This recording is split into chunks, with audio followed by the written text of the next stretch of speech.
इगतपुरी इथं आगामी सिंहस्थ कुंभाच्या पार्श्वभूमीवर आयोजित गंगा गोदावरी पूजन सोहळा मंत्री छगन भुजबळ यांच्या हस्ते तर साधू संत महंतांच्या उपस्थितीत मंत्रोच्चारात विधिवत संपन्न झाला।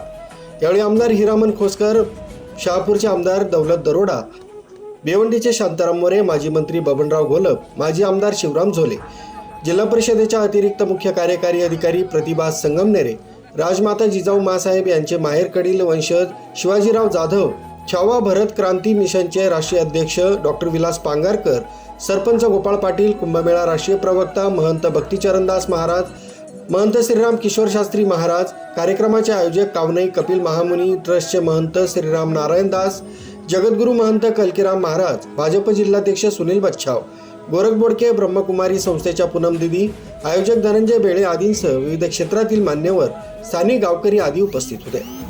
इगतपुरी तालुक्यातील श्री क्षेत्र कपिलधारा कावनई हे सिंहस्थ कुंभमेळ्याशी ऐतिहासिक तसंच धार्मिक दृष्ट्या निगडीत असलेलं महत्त्वाचं तीर्थक्षेत्र असून आगामी सिंहस्थ कुंभमेळ्याच्या पार्श्वभूमीवर या परिसराचा सर्वांगीण विकास, पर्यावरण संवर्धन आणि भाविकांसाठी आवश्यक पायाभूत सुविधा निर्माण करण्यासाठी राज्य शासन कटिबद्ध असल्याचं प्रतिपादन राज्याचे अन्न, नागरी व ग्राहक संरक्षण मंत्री छगन भुजबळ यांनी केलंय।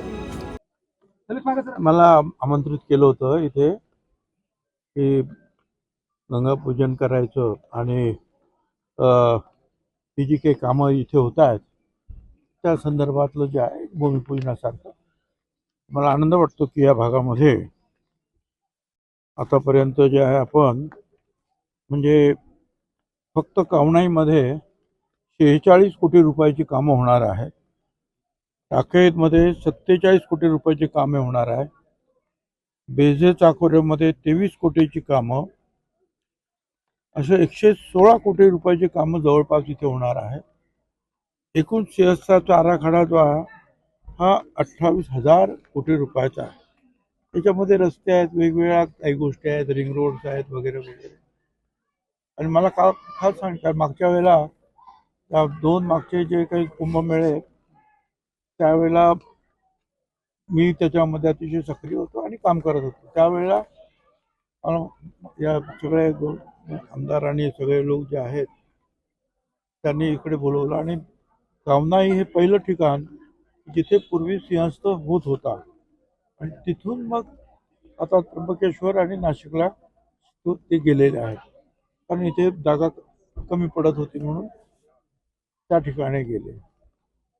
तर मला पण उत्सुकता होती त्यावेळेला म्हणूनच इथला जो तलाव असेल किंवा इतर जे रस्ते असतील त्यावेळेला आपण सगळे केले होते। सिमेंट कॉन्क्रीटचा रस्ता केलेला आपण पाहिले होते आणि हा पण सुद्धा एक रिंग रोड आपण केलेला आहे, पनेवरून जातो तो सर्व वरती आणि तसंच बाहेर तो मसरूळला पण बाहेर जाऊ शकतो।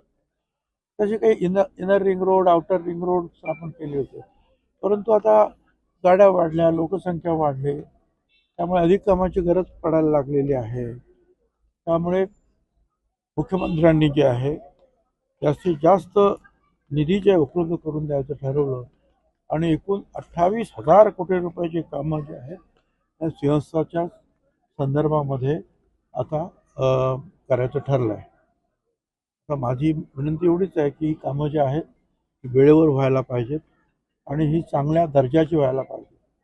तर मला स्वतःला आनंद आहे, आता मी आता आलो तिथून सिमेंट कॉन्क्रीट एका ठिकाणी फक्त एक खड्डा होता, बाकी आज 10-11 वर्ष झाली संपूर्ण सगळं आहे तसं इंटॅक्ट आहे। इथे काय तलाव काय वरती काय आणि तो पाहण्यापर्यंत मागे एकदम येऊन गेले, कारण लोक आता जागृत झालेले आहेत। लोक प्रश्न विचारणार तुम्हाला की तुम्ही एवढे पैसे खर्च केलेत, मग रस्ता कुठे आहे, मग तो रस्ता खराब कसा काय झाला, असं समजून चालायचं नाही की आता आपण केलं आणि गेलो।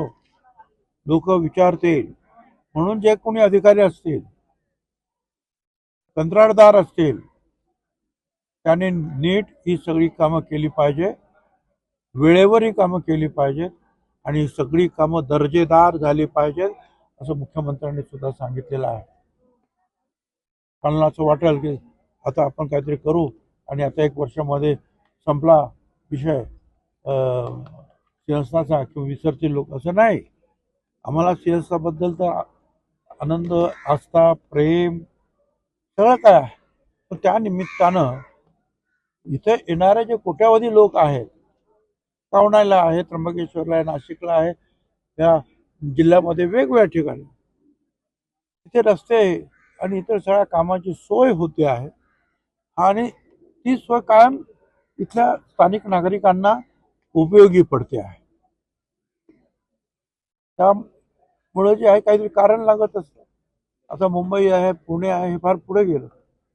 पुढचं डेस्टिनेशन म्हणजे नाशिकच आहे आणि मग त्या दृष्टीने जे आहे या जिल्ह्यामध्ये अधिक चांगली कामं होणं म्हणजे हा आपल्याला वारसा तर मिळालेला आहेच, धार्मिक